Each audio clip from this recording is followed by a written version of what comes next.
Hi, story time. Today's story is called The Perfect Nest by Catherine Friend and illustrated by John Manders. The Perfect Nest. We've got a cat there. Oh, we know they don't lay eggs.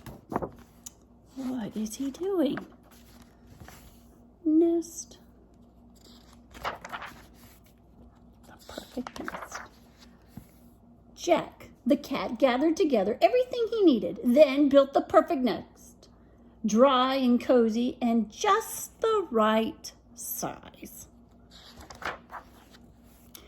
But the nest was not for Jack.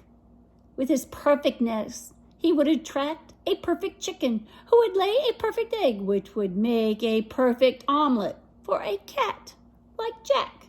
Soon enough, a chicken came along.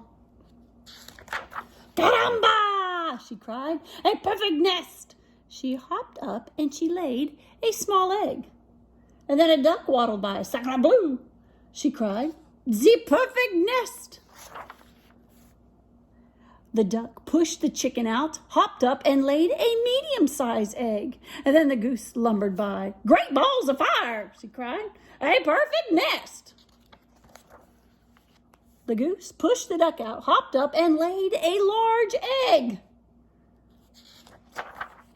Oh, Jack's mouth began to water. 3 eggs would make 3 omelets. But then the duck leaped onto the goose's back. "This is my nest!" Then the chicken flew up onto the duck. "No, this is my nest!" The 3 cackled and quacked and honked, but each refused to leave the perfect nest. They squished each other for days. So each day, Jack tried to get the birds off the eggs. "Fire! Fire!" he cried. They didn't move. "Flood! Flood!" he cried. They didn't move. "Woof! Woof!" he cried. But the chicken, the duck, and the goose would not move. Finally, Jack stood before them. "You birds are so silly. The next farm over has an even better nest, and it's empty. Doesn't one of you use that nest?" "An empty nest?" cried the chicken. "Without a goose on my head? Caramba!" "Sacre bleu!" cried the duck. "I'm tired of smelling like the chicken. That nest is mine." "Great balls of fire!" called the goose. "Out of my way!" And they all flapped away. Alone at last, Jack returned to the nest and peeked inside. He arranged the eggs neatly in a row. Small breakfast, medium lunch, and large dinner. Jack's stomach rumbled. But then, crack! The small egg broke open, and out popped a wet baby chick, who looked up at Jack and said, "Caramba! Hola, mama!" Crackety-snap, the medium-sized egg broke open, and out scrambled a wet baby duck, who looked up at Jack and said, "Sacre bleu, bonjour, maman!"